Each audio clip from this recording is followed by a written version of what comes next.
Okay, that's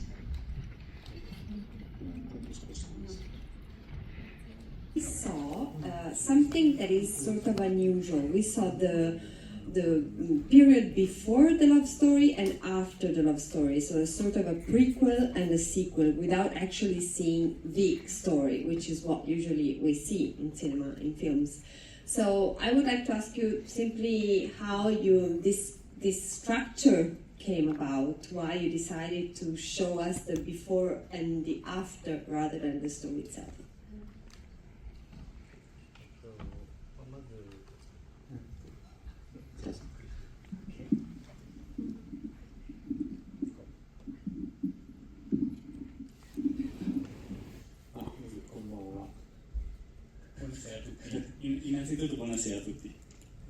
Thank you for coming today. I'm so happy, and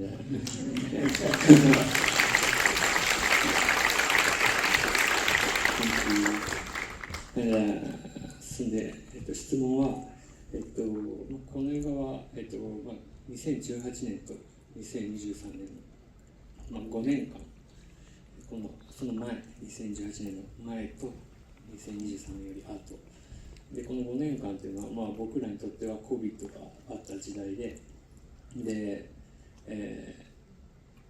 今現在、じゃあ2028年より前に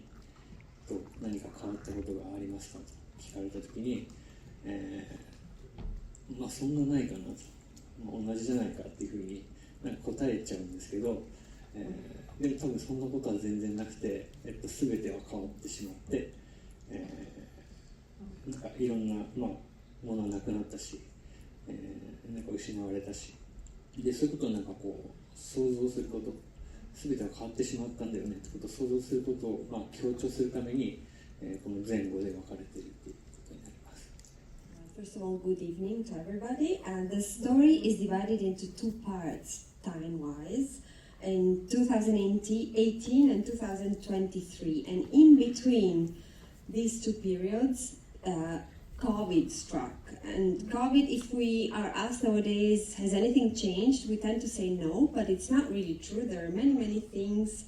that have changed around us. And so by using this kind of structure, I wanted to really show that there are many things that we imagine, that we say, things and people that have changed or that are no longer there. And this is why I decided to use this structure.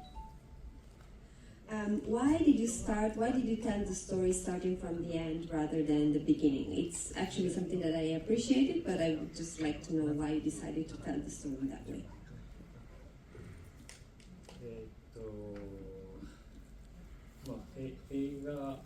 映画の持っている、特徴としては、例えば昔の映画を見たときに、チャップリンでもフラスリーでも誰でもいいんですけど、今スクリーンに映ったら、それはなんか今目の前で生きている感じがする。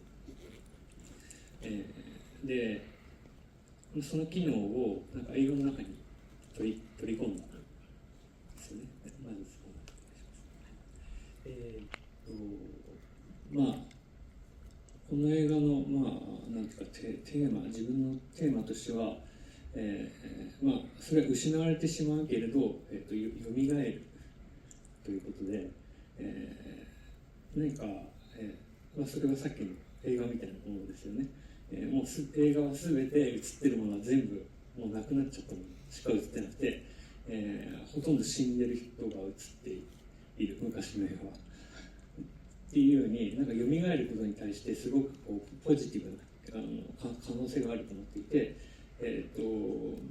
そういうことでこの順番を逆転して、ナギはすでになくなってしまっていたが、スクリーンの中で再びこう蘇るような、イメージで、こういう順番にしています。Film in general is a very powerful tool because it allows us to bring to life something that does not exist anymore. For example, if we watch a Rossellini movie, we see things and people that are no longer there. And it's something that I really love about cinema. And so I really like this possibility that cinema gives us to really show, to feel like people and places are alive, and that's why I decided to start from the end, to bring back to life people and places that otherwise would have been lost. But we are able to do that thanks to cinema. We also learned from the press book that the story itself was somehow suggested by the two protagonists, the two friends. So we would like to ask, since we have the actor, the main actor here, how this worked, to what extent he contributed also to the screenwriting. Buonasera, mi chiamo Yoshinori Miyata.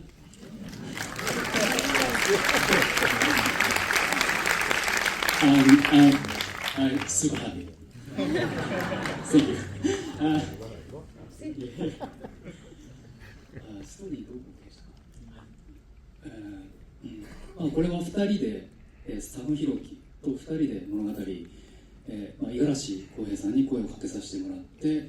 映画を一緒に作ろうっていうことになったんですけど、キャラクターを作るときに、五十嵐さんと6年間ずっと話し合ってたので、ストーリーに対しては、なんていうんですかね、ずっと一緒にできていたから、難しい。そうですね、自分自身のこともいろいろ話し合ったりしてたので、それがストーリーに生かされているんじゃないかなと、それが貢献できたと思っています。Yes, actually, the two actors contacted the director and tried to propose the story, and they talked about doing the story for about 6 years. So we can say that it's been a sort of co-creation of the story. So my question is, it seems like the Miyata character is a lot more likable, and the main character is not that much. Like we see him at the end, of course, he's in grieving and everything. But was it a deliberate choice that we never get to see why he became quite an unlikable character?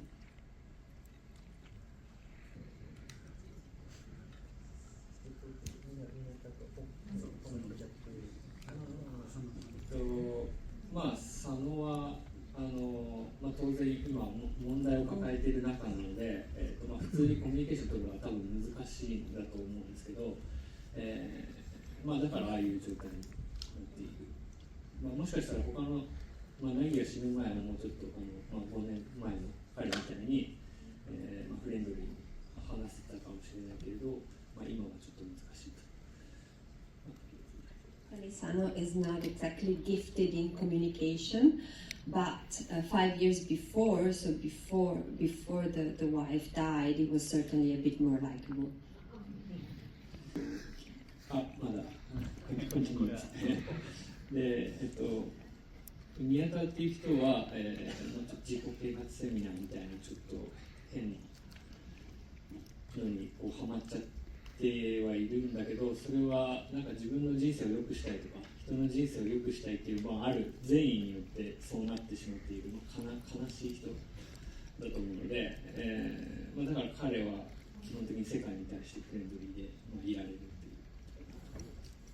As Miyata,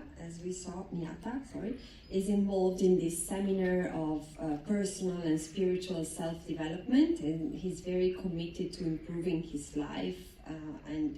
his person, so he invests much more in being a good communicator. The title, where does the title come from?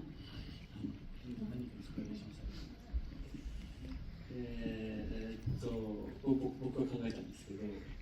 とにかく一番単純でシンプルで強いタイトル。なんかそのことを前に、そこから入って、いろいろ複雑なことについて考えたいな。Me who thought of the title. I wanted a title that would be simple and strong, a sort of starting point from which we could develop the whole storyline. About the decision to have a non-Japanese character as a central part of the second half, and someone who has a job that is normally not part of the main plot of cleaning a hotel. Volevo sapere qualcosa. まずホテルには、どこでもそうかもしれませんけど、外国の方が働いていることが多くてですね、で普段僕たちは、コミュニケーションあまり取らない、ですよね。であと今これはホテルの物語なので、ホテル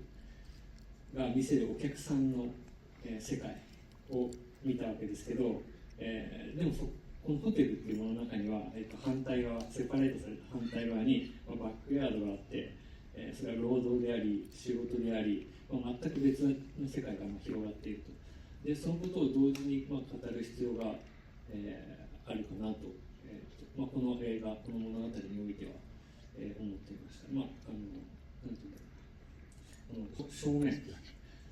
あるいは僕たちが知っている世界、でもこのバックがあって、でそれを見る必要があるということかな。I think that even in Italy, probably you have many people that work in these sort of humble jobs in hotels, bars, etc. And I wanted simply to show part of the reality. It's normal, but usually we don't really notice them as that much. We hardly talk to them. We don't even notice their existence. And for me, it was important when I was showing the situation, the context of the hotel, to show on one side the hotel seen from the tourist's point of view, with all the services, everything, the people taking care of them, and then also on the other side, I thought it would be right to show also these people's point of view, the people that make it work, the staff, so to show the backstage, so to speak. Grazie ai nostri ospiti e tutti quelli che hanno contribuito a portare Superetti Forever alle generazioni.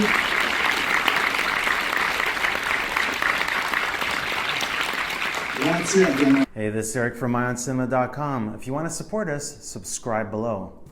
For more reviews, interviews, film festival coverage from Sundance, Cannes, Toronto, you want to check out these guys on this side.